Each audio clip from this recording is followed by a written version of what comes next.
Bom dia, Silmar. Nessa terça-feira, onde São Paulo amanheceu alagada e com trânsito ruim, chuva chegou forte. Mas agora tem um sol, é o outono, né?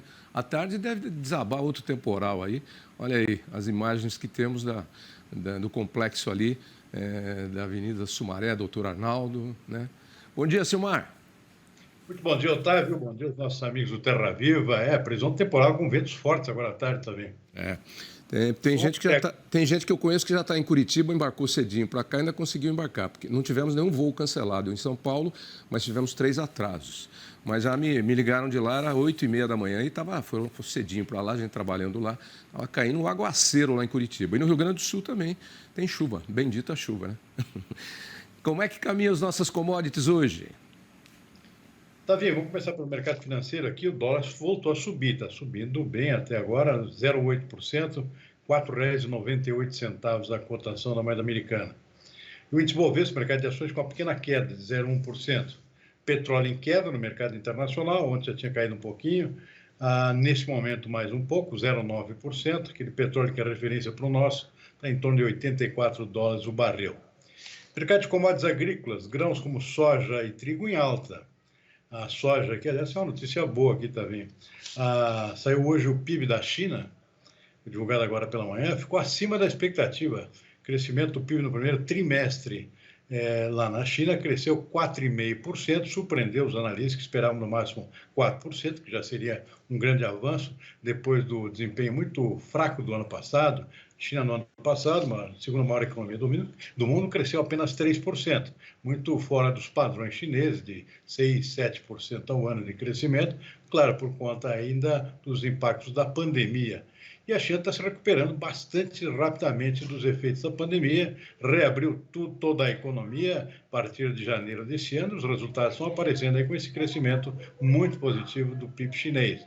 Então, isso animou bastante os mercados, e um dos mercados que foi bastante impactado positivamente, Tavinho, é a soja. Soja no mercado internacional e a soja aqui no Brasil também, que, aliás, o produtor brasileiro está precisando de algum impulso no preço da soja que está muito baixo, por conta de um conjunto de fatores, e pelo menos na Bolsa de Chicago hoje, soja subindo, voltando a subir por conta desse fator, entre outros.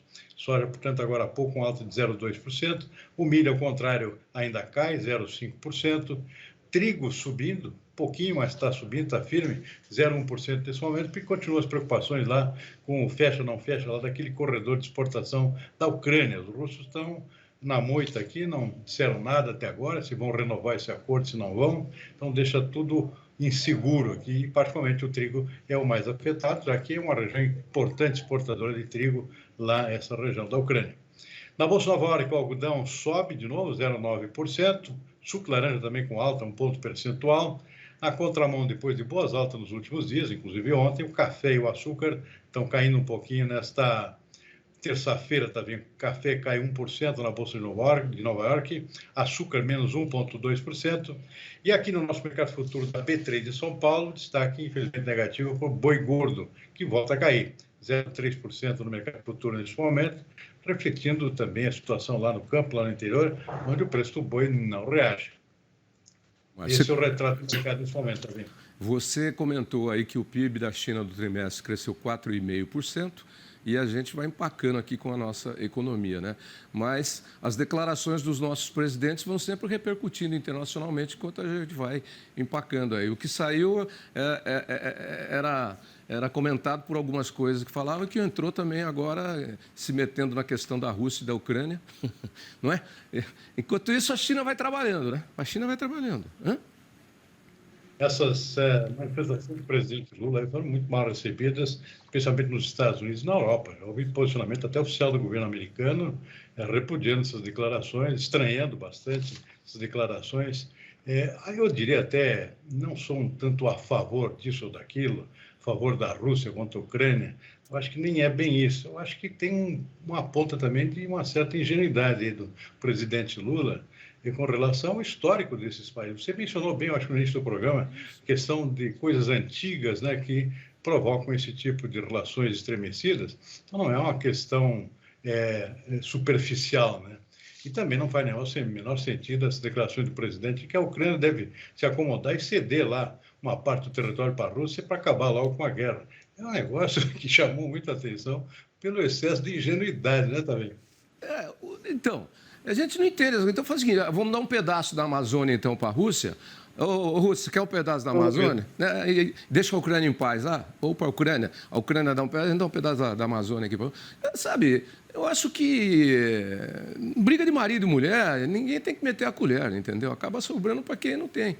Outra, tem mais coisa, muita coisa, né, que precisa ser feita no Brasil. Você vê, as declarações dele provocaram declarações da Ucrânia, que quer que ele vá agora à Ucrânia para ver como é que é a barbárie que os russos estão fazendo lá. Né? E é aquilo que eu falei que você ouviu e comentou. Esse pessoal aí briga lá desde Jesus Cristo, antes de Jesus Cristo. Né? Eram os mongóis daqui, os tchecos dali, os não sei quem dali, os chineses daqui. O povo aí antigo. Nós somos um continente novo, aí de 500 anos, né? Praticamente. Eles viviam aqui que não conheciam nem cavalo. Os cavalos vieram com os colonizadores europeus, né? Na América Central. Enfim, eu acho que... Vamos trabalhar, vai. Vem cá, me conta aqui. Safra 23, 24 de trigo, deve ser recorde, confirmando aquilo que você já trouxe de informações aqui para a gente algumas vezes e colocando o trigo brasileiro no cenário internacional, o que é muito bom. Pois é, o trigo esse ano, claro, está com um patamar de preços inferior ao que tinha no passado. No passado, houve um estímulo adicional, foi a guerra da Ucrânia, né? Houve uma suspensão das exportações da Ucrânia e isso permitiu que os preços subissem, favoreceu muito um forte aumento na área de plantio de trigo no Brasil e uma safra recorde colhida no final do ano de quase 11 milhões de toneladas. Né?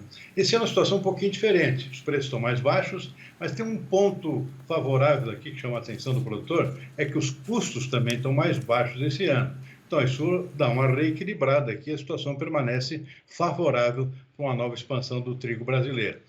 E tem outras razões por trás disso também. Por exemplo, no Paraná houve muita chuva lá, prejudicou aqui o andamento do plantio do milho de segunda safra. Então, tem lugares aí que não houve mais condições de plantar, ficou muito tarde. Então, esse produtor que não conseguiu plantar o milho, resolveu plantar trigo, ou seja, como alternativa, porque o trigo pode ser plantado mais tarde. No Rio Grande do Sul também tivemos uma seca, e foi o oposto, aquela seca que prejudicou a lavoura de soja. O produtor teve um prejuízo brutal com a soja esse ano lá no Rio Grande do Sul, e agora, como alternativa para compensar esse prejuízo, tentar ter alguma receita nova, a ideia é aumentar a área de plantio de trigo mais uma vez. O Rio Grande do Sul que é o maior produtor nacional desse cereal. Então, temos dois fatores aqui, ou um conjunto de fatores favoráveis a um novo aumento na área de trigo. Isso é muito bom, isso é muito bem-vindo, tá vendo? Trigo ainda é um produto de importação do Brasil, o Brasil ainda é dependente de importações, então todo acréscimo novo de produção interna é sempre bem-vindo, e especialmente se o produtor pode ganhar dinheiro com isso. O trigo, que eu acho que é o principal alimento no mundo, né? É base de massas, de farinhas, de pães, etc. e tal. É um dos cereais mais antigos cultivados pelo homem, já lá no Crescente Verde, lá da civilização egípcia, Mesopotâmia, etc. e tal. Né? O trigo foi uma das primeiras culturas que o homem dominou para armazenar grãos. Valor das exportações do agronegócio, batendo recorde em março, mais uma vez, no acumulado do ano. São um conjunto de fatores aí que estão proporcionando esse resultado muito bom no mês de março e somatório também no primeiro trimestre, que foi recorde igualmente. Houve aquele atraso inicial aqui nas exportações de soja, por conta de excesso de chuvas em vários estados, Mato Grosso, Paraná também, e isso deu uma atrasada também nas exportações. Então, elas acabaram se concentrando. Aquilo que devia sair lá em fevereiro acabou saindo em março, e acumulando aqui com as exportações do próprio mês de março, que já são tradicionais em termos de fluxo. Então, isso acabou causando esse acúmulo e, consequentemente, a soja deu uma explodida aqui em termos de exportação, mais em termos de volume do que de preço, por exemplo. A soja realmente teve um desempenho excepcional. Milho, teve muito milho ainda remanescente da safra do ano passado sendo embarcado esse ano, coisa que no ano passado não existiu, porque tivemos uma quebra da safra anterior à de 2021. Então, o milho também teve excesso de oferta aqui, que continua sendo exportado no mês de março. Teve outro produto que também teve uma concentração de oferta aqui, que ajudou nesse comportamento, que é o próprio farelo de soja, derivado da soja, né? Também com exportações muito grandes no mês de março. Isso é um conjunto de produtos, estou vendo aqui o açúcar também, açúcar com preço muito bom, nem é tanto uma questão de volume, é uma questão de preço. que, aliás, isso vai continuar, Tavinha. O açúcar está com preços espetaculares no mercado internacional, por conta de quebra de safra em outros países, atingiu o nível mais alto em 11 anos, isso vai favorecer muito a exportação brasileira daqui para frente também.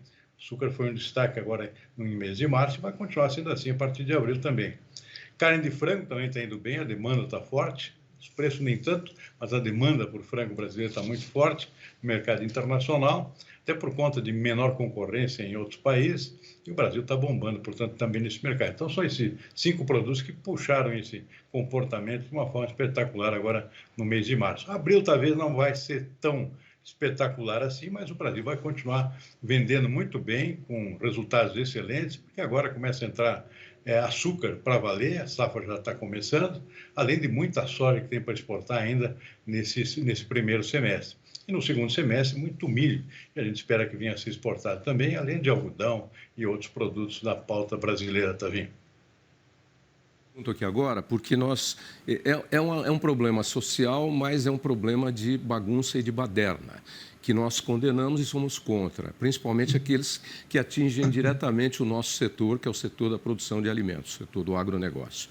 Na madrugada do 16 de abril agora, o Movimento dos Trabalhadores Rurais Sem Terra invadiu uma propriedade da Embrapa no semiárido. A unidade tem sido utilizada para a instalação de várias pesquisas. Temos um trechinho? Há uma argumentação do Movimento Sem Terra que fala sobre a função social da terra. E, no nosso caso, a nossa unidade, que é a unidade da Embrapa, a área onde foi invadida, ela cumpre essa função social. Ela cumpre na medida em que nós desenvolvemos pesquisa ali naquele local. Nós desenvolvemos pesquisas e pesquisas importantes que são destinadas a todos os agricultores e agricultores familiares da região semiárida. Então, além de estarem realmente ocupando áreas agricultáveis, estão ocupando áreas que eram destinadas a experimentos, né, a pesquisa. E isso acaba prejudicando a pesquisa, prejudica as atividades da Embrapa Semiárido, mas principalmente prejudica toda a sociedade, na medida em que os agricultores familiares, o setor produtivo acaba sendo prejudicado porque não recebe essa tecnologia. Essa tecnologia que está sendo desenvolvida não chega até o final, né? Pois é, o Anderson, que é o diretor-chefe, o coordenador daquela unidade, em Petrolina, falou com os nossos jornais mais cedo e nós separamos esse trecho aí. Porque é um absurdo esse negócio, né? É um absurdo invadir um instituto de pesquisa, uma área de pesquisa. Eu não sei se você já esteve no interior do Nordeste do Brasil. Eu já estive várias vezes. No semiárido, você vê pastagens, às vezes, mais verdes do que algumas aqui do Sudeste. São capins, matos, capins, né, vamos chamar assim, cujo trabalho de pesquisa que a Embrapa faz proporciona que esses capins possam ir bem no semiárido para ter bom teor de gordura e alimentar o gado para produzir leite ou produzir carne. Portanto, a Embrapa faz o seu papel social, como disse o Anderson. Invadir, aliás, voltaram as invasões, né? Nós condenamos sempre. E isso aí, em troca do quê? Estão reivindicando que a terra é área social. A Embrapa está ali para fazer trabalho social, para desenvolver pesquisas de produtos que vão beneficiar o agricultor, principalmente com tecnologias e pesquisas que avançam para essas áreas muito quentes ou com solos muito áridos, onde você não tem condições favoráveis. E aí você tem que fazer o trabalho de pesquisa para transformar a planta, modificar a planta para que ela possa ir bem. Dá para entender? Impressionante, né, Fabinho? Além de invasão de propriedades produtivas, invasão de sedes do INCRA em vários estados, como a gente viu nos últimos dias, esse chamado Abril Vermelho aí, era só que faltava invadir centro de pesquisa, que é o caso dessa invasão desse centro da Embrapa lá no Nordeste. Ou seja, justamente onde se busca tecnologias para produzir mais alimentos para toda a população. E o que mais chama a atenção, tá vendo, nesse episódio todo, é falta de qualquer reação por parte do governo. Faltando um posicionamento aqui que não se viu até agora. Isso gera todo processo novo de insegurança jurídica no campo, que não se via já há vários anos, com esse retorno aqui do MST e até, a gente viu aqui o diretor, o gerente-geral da FCC, que nome tem, o João Stede lá, participando, inclusive, da comitiva do Lula lá na China, né? Ou seja, muito prestigiado aqui pelas autoridades brasileiras. Enfim, está aí novo foco de insegurança jurídica no campo, coisa que se pensava superada, prejudicando certamente as intenções produtivas dos nossos produtores, que são eficientes e buscam aumentar a nossa produção de alimentos. Lamentável, tá? Procure saber você das coisas, de algumas coisas que foram negociadas na China, porque entidades do agronegócio ainda não se manifestaram, mas várias pessoas influentes e que estão no agronegócio há 50, 60, 70 anos estão falando aí, entendeu? Por aí, que o negócio é todo favorável aos chineses nas coisas do agronegócio. Infelizmente. Interesses favoráveis aqui para o nosso cliente, como o nosso mercado, tudo bem, né? O resto são histórias diferentes, né? Precisam ser melhor avaliadas. É isso aí. Mas eu ando preocupado, só para ocupar um tempinho aqui, eu vinha vindo para cá no rádio, ouvindo, aí uma repórter entrou e falou assim, olha, está tendo um assalto ali na rua Humberto Primo, na Vila Mariana e tal, e a polícia está, através das imagens, identificando. Um pouco antes, um outro repórter entrou sobre a vinda do Brenan, aí, o rapaz que estava lá nos Emirados Árabes Unidos, porque agora ele foi preso e vai ser extraditado para o Brasil. Então, ele falou que não sabe quando ele vem e tal, e que ele foi preso lá nos Emirados Árabes Unidos, um país asiático. Nós temos Oriente Médio e Ásia. Pelo que eu sei, os Emirados Árabes são do Oriente Médio. Então, mas tudo bem, é Oriente Médio. Enfim, são essas barbaridades. E aí, uma campanha em São Paulo que vai ser lançada no transporte público para que os homens fechem as pernas, porque os bancos são pequnos, o transporte coletivo, e eles sentam e arreganham a perna. Aí a mulher vem, senta do lado e timidamente não quer falar, porque às vezes é até maltratado. Então, você precisa lançar uma campanha. E pelo que eu fiquei sabendo, tem em Madrid também, tem em Nova York uma campanha. O mundo está de perna para o ar, Silmar. O que é isso? Não só aqui, não. Já tem relatos disso em Nova York, inclusive com campanhas em andamento, né? Para o pessoal começar a fechar a perna. É impressionante isso aí. Aliás, outro absurdo eu ouvi ontem, esse foi na TV ainda. Estava num restaurante almoçando e estava ligado à TV. Aí o repórter falou que, como é que ele disse? Estava tendo um assalto num prédio da Alameda Lorena, aqui nos Jardins, esquina com a Avenida 9 de Julho, que é a região dos Jardins. E ele falou que esse prédio ficava nessa região aí, que é a zona oeste de São Paulo, é a zona sul. Tá bom demais por hoje, né? Acho que está suficiente, né, também. Vou fazer um caderninho para amanhã, porque tem, viu? É só procurar. Aliás, não precisa nem procurar. Chega. Tchau. Tchau, também. Até amanhã. Boa tarde. Até amanhã.